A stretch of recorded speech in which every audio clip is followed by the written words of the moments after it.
tweet out, and Jay, if you want to throw this tweet about Tom Gores, I didn't think this tweet was going to go as crazy as it did, and it blew up. It had 50,000 plus views on it. What was it? Right here. It says, so I tweeted out, I said, remember when Sheila Hamp personally spoke to the media and the fans after the Detroit Lions started 1-5 last season? And right now, the Detroit Pistons, they are currently on a 14-game losing streak, and they have a 2-15 record, and we haven't heard a thing. A thing. We haven't heard a word from the Detroit Pistons owner, Tom Gores. This is a disaster. It's a terrible situation going on. I think this is a problem that your owner, Mark Cuban, just sold the Mavericks. and Mark Cuban did just show a majority of his shares to the Mavericks, which to me, I'm not going to lie, I was driving in and I got that alert. My heart dropped. I cannot imagine the NBA without Mark Cuban. He has been, my whole life, a huge piece. Bring him home. Bring Mark Cuban to Detroit. Cubes to Detroit? Come on. But no, like, seriously, that tweet, if you guys go look at the comments are brutal. Pistons fans are not happy right now. Very,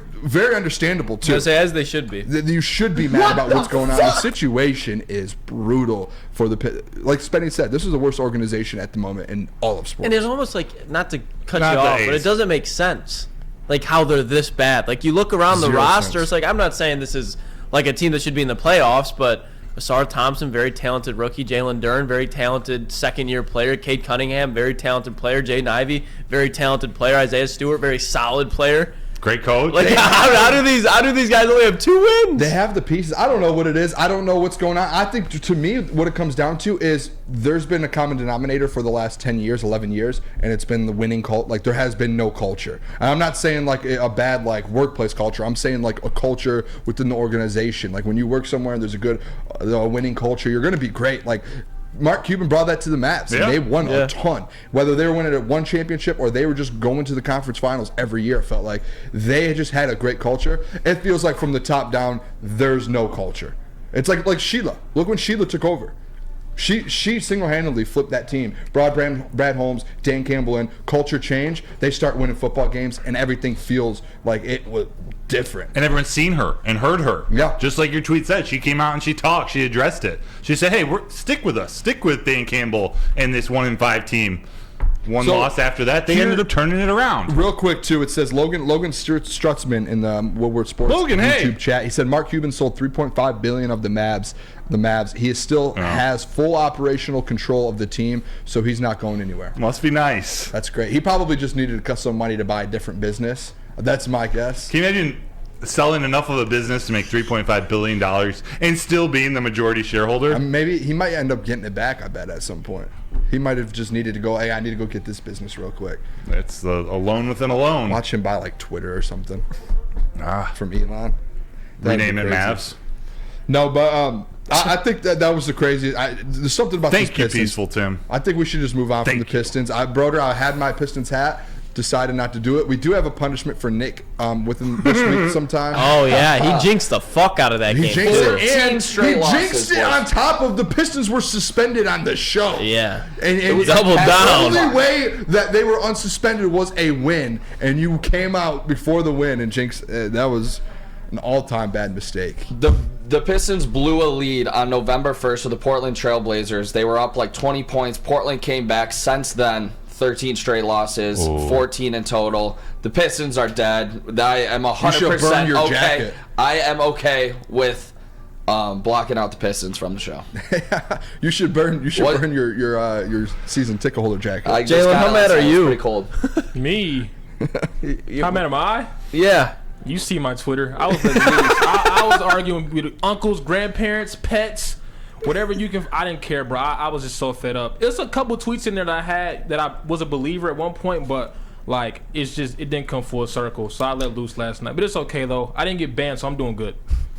Yeah, I think we can all agree that this is just a turnaround incoming. Okay, I've heard that for 12 years. I don't know what's incoming. I mean, this is probably the bottom that it's ever been. It has to. Like, be. It can't get any worse. Sports. Yeah, that's true. It can't. I mean, you think that, but then they lose. They end up losing the next 12 games again. It's too bad. It's such a good basketball town. Like, when the Pistons are good, this place is legit. Just like rowdy. You could almost say it about all four Detroit sports teams since they've all been bad what I was gonna say. in recent memory. But I don't know. Maybe it's the unknown of the Pistons being down in Detroit now. It's like it seems like the perfect time for this all to come together, and it just hasn't yet. It makes things worse, and this is going to lead us to this next thing here. It makes things worse that the Tigers, the Red Wings, and the Lions, they all have competent front offices now, and like they're all starting to take a turn and starting to actually start winning. Like I know the Tigers haven't really yet, but they've proven they're going to be probably the favorite for the division next year. Yeah, and they're trying to do Lions things. New GM. New president of baseball operations. And the Pistons have not taken one step forward. Yeah. They have gone backwards and backwards and backwards. When you're like, when they come out and they're like, we're going forward. And then they take 50 steps backwards. And it's like, okay, at some point, something. Imagine if I'm on a show here and like our viewership and everything just starts going like from like back and back and back, and we come out, we go to like our boss, and we're like, no, we're gonna get better, and then it's like worse. It's like, okay, you're done, cut off, boom. And Monty boom, Williams last night validated it. It's a surprise to him. He was upset in his press conference. He was animated. That shows he expects more out of this team. So something's wrong. Something's going on. Maybe it's not him though. Yeah. In my opinion, it's not. I don't blame Monty at all. Like you were saying, Boone, there's no culture. You know, you can't, especially in the first quarter part of the season, you can't expect a coach to turn that around individually by himself. Especially within 15 games. It starts with ownership, bro. And everything starts with ownership. Monty's done it with Phoenix. That's the thing why I almost put Monty off to the side a little bit. And I know there's things like Bagley not playing yesterday. Like there's things where it's like, what are we doing? But Monty has proven he could do this. Wasn't he in New Orleans before?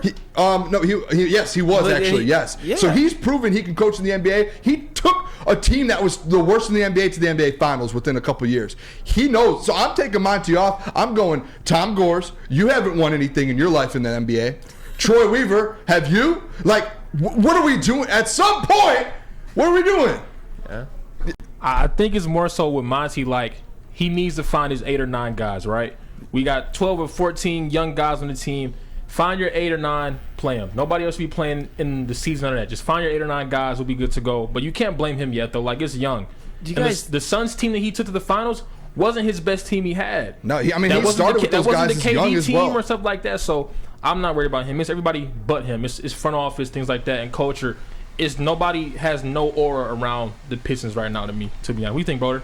No, yeah, I agree. The hard thing to watch about last night is against the Wizards. Yeah, they're the other worst team in the NBA, but all you had to do was have effort and go out there with an. You don't even need Kyle Kuzma, bro. Yeah, like they're the worst, one of the worst rebounding teams in the NBA, and I think they tied the Pistons in the game last night. It was a game you should just win with effort. Like they clearly have the better players.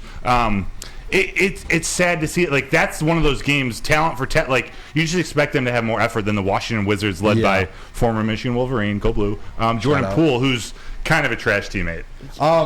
Do you think they're tanking again? Dude, I don't know. You know what? The amount of like, and I don't want to like call it like give anybody out, but like they can't be this injured. And not be willing to play. A healthy scratch of Marvin Bagley last night. That was because they wanted to see what's his name can do. But even with these why are we at this point to where you're doing that 15 games in when you're on a 13 Bogey, I guarantee is ready to play. Isaiah Livers, they took a shit ton of time with when it's like, and I'm not saying like he's not important, but it's like, why are we making sure that Isaiah Livers is this, like, if he can play, put that fucker in there, you know what I mean? And just even with Monte Morris, like, why don't we just try really this basketball games instead of trying different lineups out? Yeah, which is put your best offensive big man in there against the worst defensive and it's everyone big man team. And that's where the Monty thing, it's like, what are we doing, Monty? Like, what are we doing? So I don't know.